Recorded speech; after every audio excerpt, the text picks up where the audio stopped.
Regardez la vie des diocèses avec la Mutuelle Saint-Martin.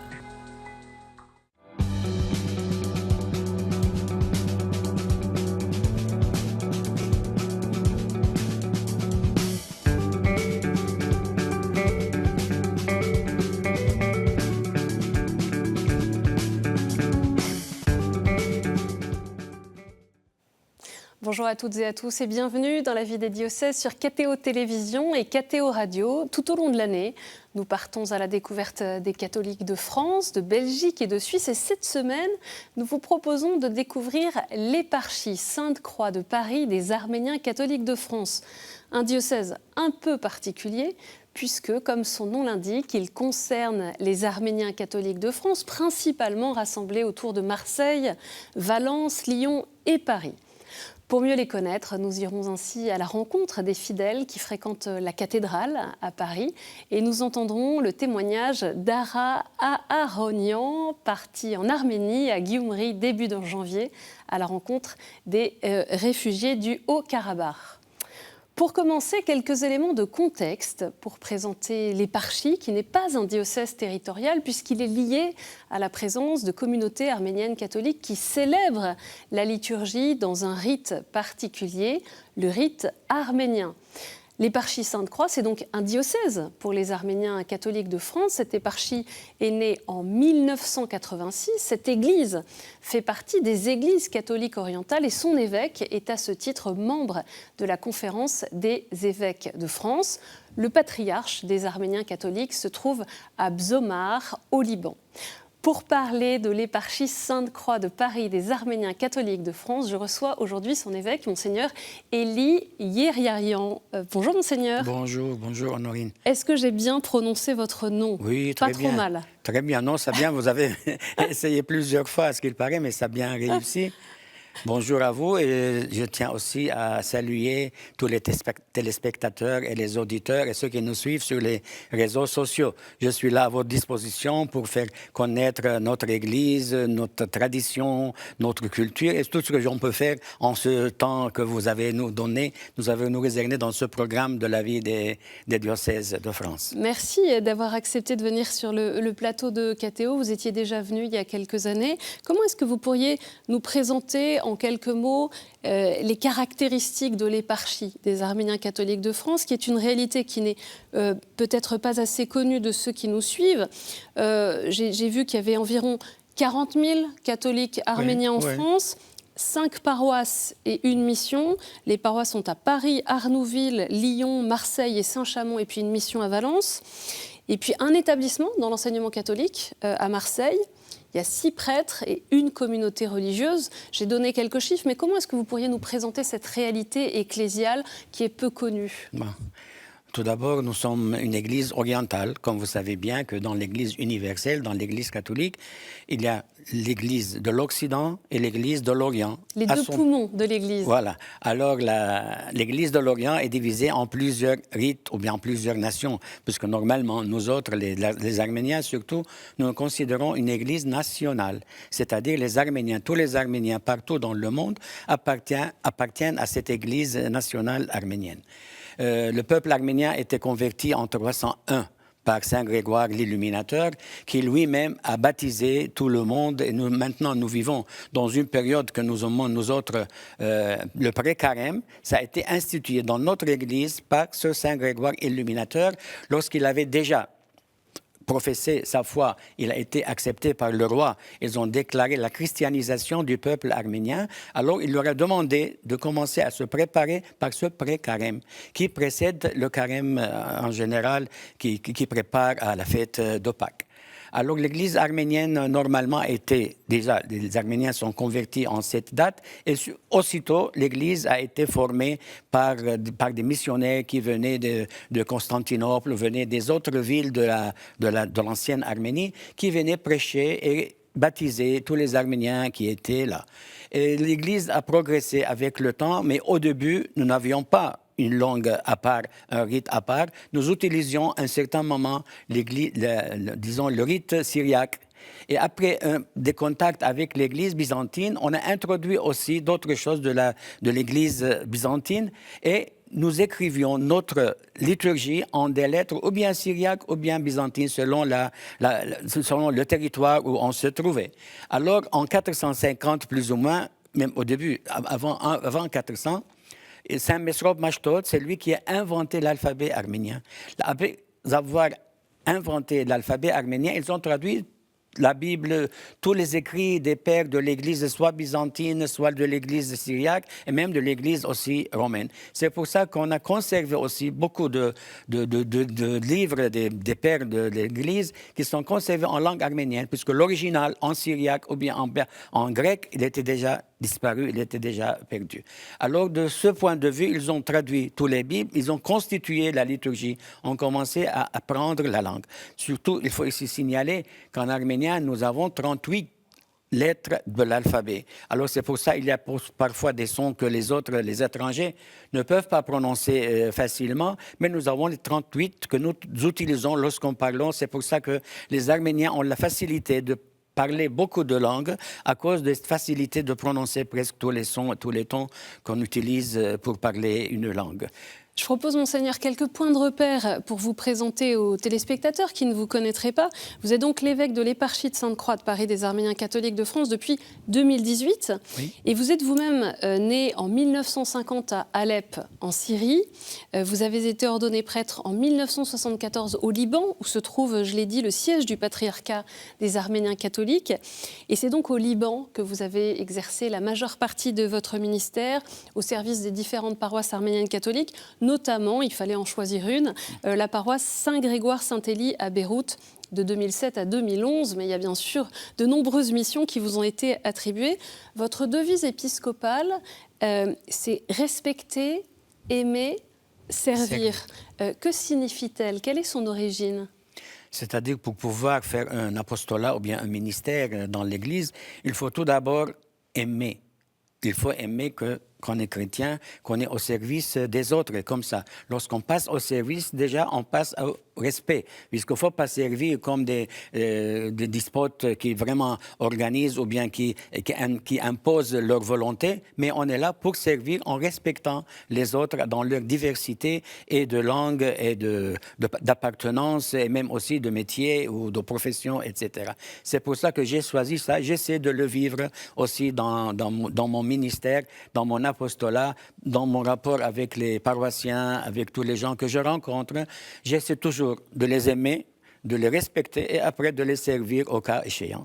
La diaspora arménienne, elle est importante en France. Il y a une histoire commune pour des raisons historiques depuis le génocide de 1915 notamment. Qu'est-ce qui rassemble les fidèles de l'éparchie depuis bientôt 40 ans? Quel est le but spécial des Arméniens catholiques de France? Comme vous savez bien de l'histoire, l'Église en général, au début du christianisme, l'Église arménienne était unie à l'Église universelle jusqu'au concile de Chalcédoine où les Arméniens n'ont pas été présents. Il leur a communiqué de fausses nouvelles à propos de ce synode et ils se sont retirés alors de l'universalité de l'Église entière. Ils sont restés les églises anciennes qui font partie d'un groupe actuellement dans l'Église non chalcédonienne, qui sont l'Église arménienne, l'Église syriaque orthodoxe et l'Église copte et parfois aussi les Éthiopiens. C'est pour ça que l'Église arménienne est resté toujours attaché à sa foi, quoiqu'il avait la même croyance dans la nature du Christ, mais à un certain moment, à cause de ces malentendus, de ces quiproquos qui lui sont arrivés, ils se sont un peu éloignés de l'Église. Et c'est resté comme ça, disons, la situation, jusqu'en 1740. En 1740, un des évêques qui était pro-catholique, pro-romain, alors il s'est fait élire patriarche des Arméniens catholiques. Tout à fait, il a eu la reconnaissance et de la France et du siège papal. Alors, de ce point de vue, c'est pour ça que nous considérons 1942, c'est le point de départ de l'existence de l'Église arménienne catholique. Mais pourquoi elle a été créée? Pour qu'il reste le contact, les liens restent toujours vifs et avec l'Église universelle, avec l'Église romaine. Et depuis cette date-là, nous, on s'est séparés, on a eu notre hiérarchie, il a eu le patriarche qui n'a pas pu rester en Turquie ou bien en Arménie de ce temps-là, c'est pour ça qu'il a dû s'exiler. Il est venu au Liban. C'est là il a son siège au couvent d'Obzomar, dans la montagne libanaise. Et depuis, ils ont commencé à établir des évêchés à la place des évêchés qui se trouvaient déjà en Arménie et en Turquie. Ça a duré jusqu'en 1915. Au moment du génocide, alors même on a détruit tous les diocèses, on a tué beaucoup d'évêques, beaucoup de prêtres, beaucoup de religieux et de religieuses, et c'est pour ça que ceux qui ont émigré, ils sont venus plutôt au Moyen-Orient, alors ils se sont installés là-bas en grand nombre. Mais aussi, la France a eu un rôle très important où elle a aidé beaucoup d'Arméniens de s'exiler ou bien de venir plutôt en France, et ils ont commencé en 1920, 20-21, ils se sont installés tout d'abord à Marseille, puis avec le temps, ils sont montés jusqu'à Lyon, Valence, Saint-Chamond, et en fin de compte, ils sont arrivés jusqu'à Paris. En même temps aussi qu'ils étaient arrivés à Paris, il y avait déjà un orphelinat à Arnouville, où on s'est installés, même il y avait des religieuses arméniennes qui se sont venues pour s'occuper des orphelines qui étaient rescapées du génocide. Et depuis cette date, on avait toujours une présence arménienne en France. C'est pour ça que nous considérons que notre communauté est formée plutôt plus que la moitié, mais 60-70% sont des émigrés, des rescapés du génocide qui se sont installés. Ce sont les familles les plus anciennes. Et puis, après la guerre au Liban, on a eu une autre vague d'émigrés, puis de Syrie. Et en fin de compte, on a eu quelques minorités qui se trouvaient déjà avant en France ou bien qui sont venues pour d'autres raisons, en d'autres occasions. Alors, notre hiérarchie, je ne veux pas vous... notre éparchie est formée personnelle. Nous sommes une hiérarchie personnelle, c'est-à-dire qui est responsable de tous les Arméniens qui se trouvent en France actuellement, appartiennent à cette diocèse, à cette éparchie que nous appelons éparchie en langue orientale. Et alors, tous les habitants, tous les Arméniens catholiques qui sont de cette foi, appartiennent à cette église, sont liés spirituellement, individuellement, personnellement à l'éparchie qui se trouve à Paris dans le 5e. Justement, on va aller découvrir un peu mieux les fidèles de cette éparchie, puisqu'en 1970, l'archevêque de Paris a attribué une église de la capitale à la communauté arménienne catholique. Depuis 1986, elle est la cathédrale Sainte-Croix des Arméniens. Nous nous y sommes rendus un dimanche matin à la rencontre des fidèles venus pour la messe. Un reportage d'Ophélie Marien. Avant la messe en rite arménien, à la cathédrale Sainte-Croix à Paris, les enfants peuvent participer au catéchisme. Alors, on va prier en arménien le Notre Père et puis on fera le Je vous salue en français. Ça va? Alors tous ensemble, mettons-nous debout. La transmission de la foi, mais aussi d'une langue et d'une culture, est un réel enjeu pour cette communauté catholique. Moi, je suis né ici en France, donc mon épouse est libanaise. On fait un dimanche sur deux, une fois à l'église arménienne, une fois à l'église libanaise. Donc moi j'ai grandi ici, je suis né ici. Mes parents m'ont fait venir ici depuis que je suis tout petit. Je venais à cette église et maintenant j'ai 40 ans et je continue à venir tous les dimanches. Il est très important pour moi d'inculquer ça, de consacrer cette journée du dimanche à mes enfants. C'est très important. On leur transmet tout ce qu'on a appris, la foi, le fait d'être arménien en France. Ils viennent ici, ils font du catéchisme, ils font des activités, ils font de la danse arménienne.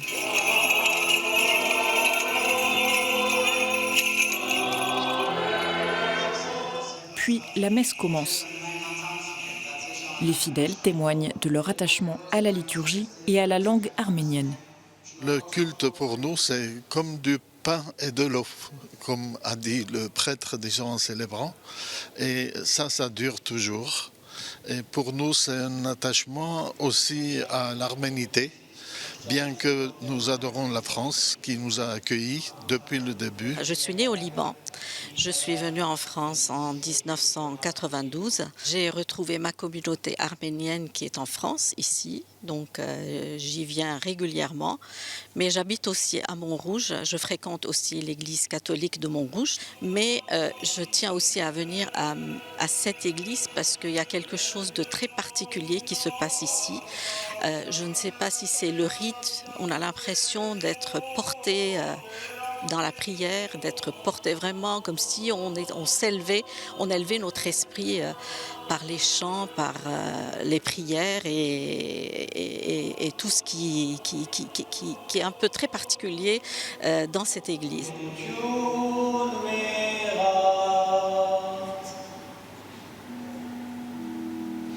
cette foi que nous portons depuis des siècles et des siècles. En fait, nous avons à plusieurs reprises été dépossédés de nos patrimoines, mais la seule chose dont ils ne peuvent pas nous déposséder, c'est notre foi, notre langue, notre culture.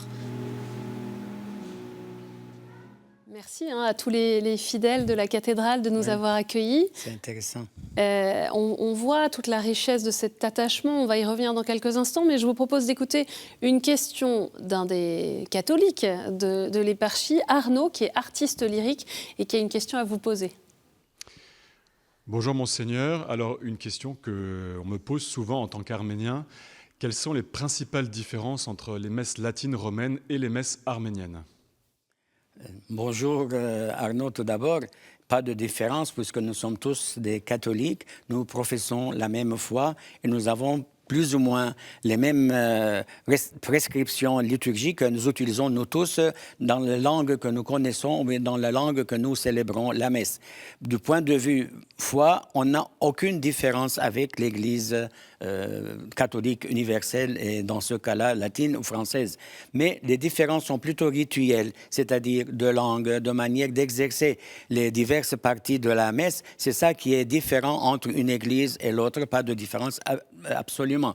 Quoique à un certain moment, on nous demandait, lorsqu'on était venus, les Arméniens étaient à peine venus en France, on nous demandait, est-ce que c'est une messe valable? Est-ce qu'une messe catholique ou non? Oui. Toujours, on expliquait, lorsqu'ils savaient qu'on venait de la Turquie ou bien de l'Arménie, alors vous n'êtes pas chrétien. Non, on leur expliquait que c'est la même foi qu'on peut célébrer dans d'autres langues, selon notre tradition, selon nos habitudes et nos mœurs que nous avons dans notre nation. Des églises catholiques orientales. On l'a vu dans ce reportage, une des questions clés, c'est la question de la transmission. Voilà. De la foi aux plus jeunes. Comment transmettre cette foi aux jeunes générations ? Bon, on essaie de tous les moyens. Vous voyez déjà, on a organisé un cours de catéchèse. On a aussi un comité des dames qui viennent à l'église pour aider et le curé et aider aussi les enfants à s'attacher à leur coutume ou bien à la tradition de leur église. En tout cas, c'est une question de conviction. Quoique normalement, le fait d'être intégré, bien intégré en France, ne les aide pas beaucoup, surtout aussi le point de vue de la sécularisation et de laïcité qui un peu les oblige peut-être à s'éloigner d'assister à la messe dans leur église nationale. Mais malgré ça, il y en a des gens qui sont très attachés, qui viennent, comme vous avez déjà écouté dans le reportage, qui viennent à l'église, parfois chaque dimanche, ou bien souvent, ils essaient de venir. Et puis aussi, pour une église un peu loin des centres de logement des Arméniens catholiques. Nous avons beaucoup d'Arméniens catholiques qui se trouvent à Clamart, à Alfortville, ou bien à Arnouville, dans d'autres quartiers, ou dans d'autres arrondissements, qui trouvent de la difficulté d'arriver jusqu'au centre de Paris, surtout avec les derniers jours qu'on a maintenant la mode de clôturer, de fermer les routes et les passages. Paris sans voiture, ou bien Paris respire, ou bien le marathon aussi, c'est le plus sévère, c'est le marathon qui ne laisse même passer à pied. Alors, c'est ce qui me crée beaucoup de problèmes, parce que moi, j'habite dans le 5e et je dois aller à l'église dans le 3e. Alors, parfois, toujours, j'ai des difficultés. J'ai essayé de donner des cartes de passage à quelques fidèles, ou bien aux choristes, ou bien à celui qui sont à l'orgue à l'église. Maintenant, on s'est arrangé. Et pour ce dimanche dernier, on a essayé une autre expérience de venir à l'église avant 10 heures, avant qu'on clôture, qu'on ferme les rues. Mais ça a marché un petit peu. Vous voyez déjà, vous avez vu durant la messe, il y avait assez de gens dimanche passé. On va parler du lien, bien sûr, avec l'Arménie, puisque le 28 septembre dernier, suite à l'offensive militaire de l'Azerbaïdjan, un décret a établi que la République du Nagorno-Karabakh, l'Artsakh, cessait son existence. Plus de 100 000 Arméniens qui habitaient cette enclave ont dû fuir vers l'Arménie. Ara Aouronian est un membre actif de l'éparchie de Sainte-Croix des Arméniens catholiques de France, parti en Arménie, à Gyumri, au tout début du mois de janvier, à la rencontre des réfugiés de l'Artsakh. Il nous raconte comment l'éparchie soutient ces familles financièrement et spirituellement. Durant toutes les messes que nous avons dans toutes nos églises, dans toute la France, il y a des moments de prière qui sont consacrés pour les réfugiés d'Artsakh, pour la paix dans notre pays, et aussi pour soutenir nos soldats. On a eu des collectes et avec la Providence, on a pu acheminer d'aide financière à ces réfugiés. Donc on est parti juste après le Nouvel An afin d'être dans ces familles qui sont réfugiées en Arménie. À Gyumri, on a pu visiter les familles réfugiées. On a passé du temps avec eux. On a échangé un peu de nos souvenirs d'Artsakh. Là où je suis content, c'est qu'on n'a pas seulement distribué de l'aide financière qu'on avait amenée, on a échangé, ils nous ont raconté qu'est-ce qu'ils avaient subi durant les 4 jours de déportation entre Stepanakert et Goris. Le traumatisme est là. Ils sont très très affectés. On l'a dit, dans l'identité même des Arméniens catholiques, il y a bien sûr ce lien à l'Arménie. Et donc cette tragique actualité des derniers mois, elle a un impact sur la vie des croyants. Oui, certainement. Les Arméniens sont très sensibilisés de ce point de vue.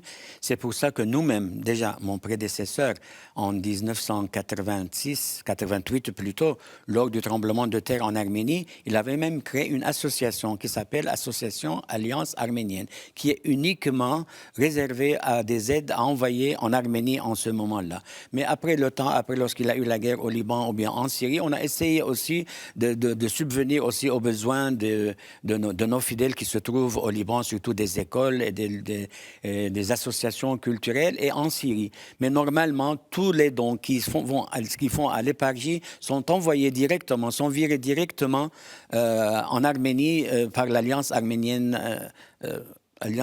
Association Alliance Arménienne, on l'appelle AA, on est habitué à les prononcer Association Alliance Arménienne. Alors, par l'intermédiaire de cette association, nous, on essaie de les aider. On a beaucoup, disons, de revenus qui sont attribués, surtout aussi beaucoup de Français qui sont sensibilisés à la cause arménienne et surtout dernièrement, durant la guerre du Karabakh, du Haut-Karabakh ou bien de l'Artsakh, comme nous l'appelons nous autres. Alors, plusieurs ont envoyé des dons directement à l'éparchie. Par l'intermédiaire de l'éparchie, nous, on les envoie aux rescapés qui ont quitté le Haut-Karabakh et qui se sont réfugiés en Arménie. On l'a entendu par ce témoignage. Je vous propose, Monseigneur, de passer maintenant aux questions de terrain.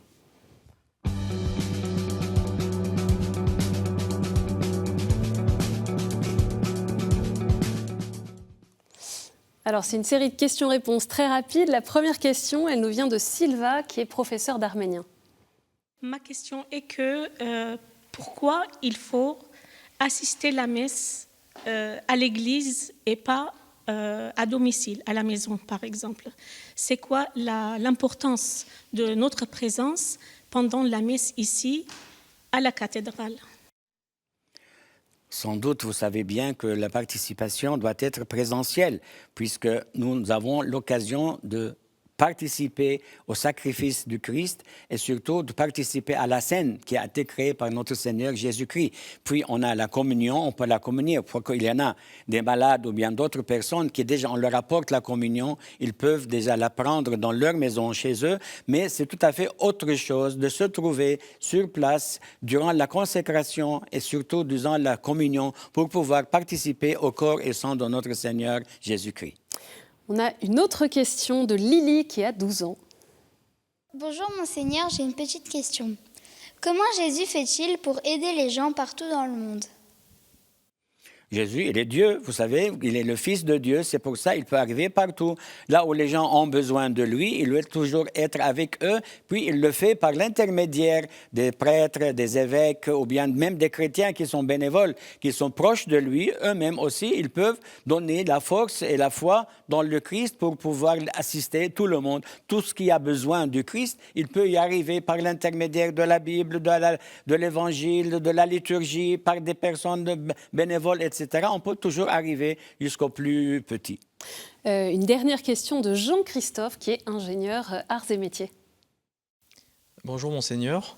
J'aimerais savoir comment on pourrait faire pour avoir plus de connaissances, s'instruire mieux sur le contenu et le déroulé de la messe. Déjà, tu vois que lorsque nous célébrons la messe, nous avons des passages en langue française. Tout d'abord, les lectures on fait dans les deux langues et l'épître et l'évangile sont lus dans les deux langues. L'homélie aussi est faite dans les deux langues. Et parfois, lorsqu'on célèbre la messe, moi, non, personnellement, j'essaie de traduire en français les grands passages pour inviter les gens à participer en réalité aux diverses étapes de la Sainte Messe. Comme tu sais bien, au début de la messe, moi, en français, je m'adresse aux présents pour qu'ils comprennent. Au début, il faut se reconnaître comme pécheur, demander pardon au Seigneur pour pouvoir participer à la divine liturgie et être moins indigne de communier le corps et le sang de notre Seigneur. De même, lorsqu'on va saluer, on va donner le salut de la paix. Ça part de l'autel et ça a été distribué et c'est l'évêque qui leur annonce, moi, je vous annonce, échanger un signe de paix les uns avec les autres. De même, au moment de la communion, plusieurs passages qui peuvent être pour disons, faire participer les gens qui ne comprennent pas la langue arménienne ou ne participent pas directement à la divine liturgie. Comme ça, ils pourront poursuivre la messe et certainement porter l'intention dans la prière universelle. Merci beaucoup, Monseigneur Élie Yeryayan, d'être venu sur le plateau de la vie des diocèses. Jouer aussi à ce jeu des questions-réponses. Pour en savoir plus sur l'Église arménienne catholique, il y a le site internet armeniancatholic.org. Et puis vous avez aussi celui des Arméniens catholiques d'Île-de-France, plus accessible en français, arméniencatholique au singulier.fr. Cette émission, comme chaque fois, est bien sûr à retrouver sur kto.tv.com. Merci encore d'être venu sur le plateau de KTO. Merci à chacun d'entre vous pour votre fidélité. Je vous donne rendez-vous la semaine prochaine.